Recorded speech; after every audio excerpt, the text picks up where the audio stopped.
Hi everyone, welcome back to My Green Closet. Today I have another green favorites video for you, so let's jump right into it. So my green product for this month are toothpaste tablets. Now I had these in a recent video and I wanted to talk about them because there were some questions about them. Basically it's solid toothpaste and the way you use them is you put them in your mouth, you bite them between your teeth a little bit so it becomes kind of like a powder, and then you take your toothbrush and you brush like you normally would and it becomes pretty similar to toothpaste. I found some of them are pretty frothy whereas some of them aren't so much. Now, you might be familiar with these from Lush, although the Lush ones aren't zero waste because they still come in a plastic bottle.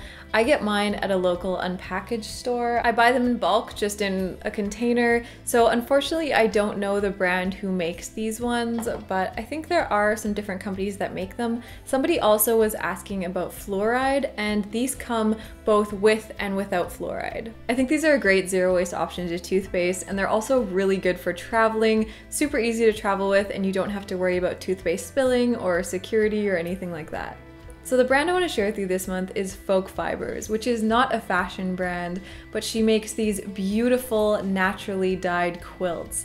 Now, I've known about Folk Fibers and been a fan of them for years. I first discovered them when I was initially learning about slow fashion. I was looking into how to make things more sustainably and specifically natural dyeing and small businesses. And I just love what she does so much. I've always been really interested in natural dyeing, and all of her quilts are naturally dyed and hand quilted.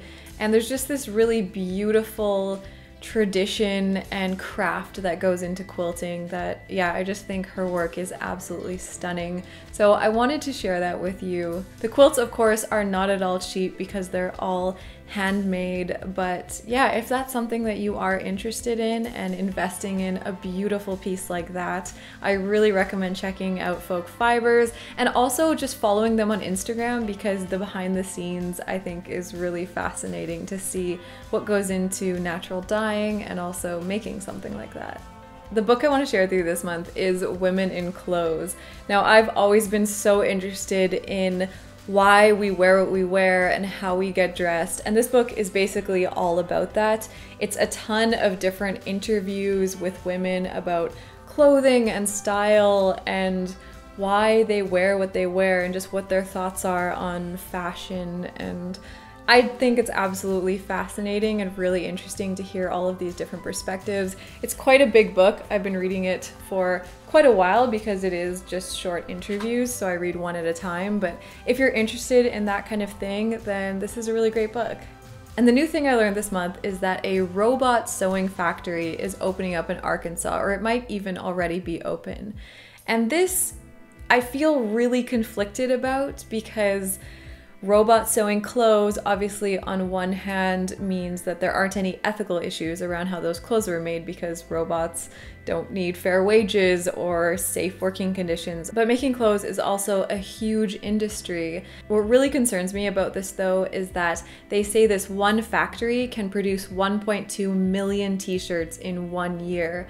So these robots can make clothes very quickly and also compete with fast fashion cheap prices. So these robot factories can produce even more cheaper clothing, which, as you know if you watch my channel, that's a really bad thing for the environment. And there's no way that slow fashion brands can compete with that, especially when you remove the idea of sweatshops and investing in clothing because it wasn't made in sweatshops.